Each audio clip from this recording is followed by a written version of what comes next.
Ништо спорно не гледаат во влада за ново објавениот оглас за вработување на кадри со завршено средно образование, како и за советници во МНАФ. Од Илинденска број 2 за телевизија 24 велат дека сите конкурси и постапки за вработување во МНАФ биле транспарентни и подложеле на внатрешни и надворешни контроли. Иако од синдикатот на контролорите на летање велат дека ваквите вработувања се непотребни и не се утврдени согласно нова студија за вработување, сепак од владата објаснуваат дека новото раководство работи на сериозни реформи со цел враќање на довербата и ефикасноста на системот. Вработувањата во оваа институција се спроведуваат согласно строго дефинирани законски процедури и јасни критериуми за стручност, компетентност и професионален интегритет.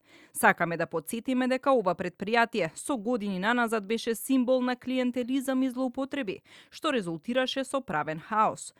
Поранешната председателка на антикорупцијска Билјана Ивановска гледа проблем. За телевизија 24 вели дека огласот за вработување во МНАФ е вртење во ист круг и задоволување на интереси.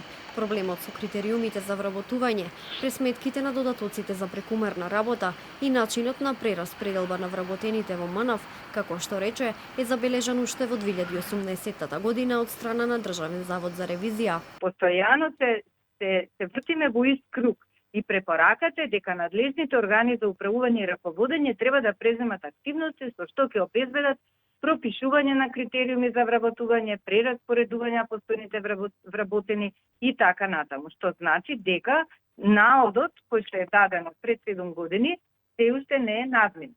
Огласот за вработување во МНАФ е наменет за неколку различни профили, вклучувајќи и оператор во Национален центар за трансмисија, авторизација и надзор на летови, работници во делот на воздухопловни информации, помошници за развој на инвестициски набавки, техничар за климатизација и техничко одржување, како и советници за правни работи во одделот за општи работи.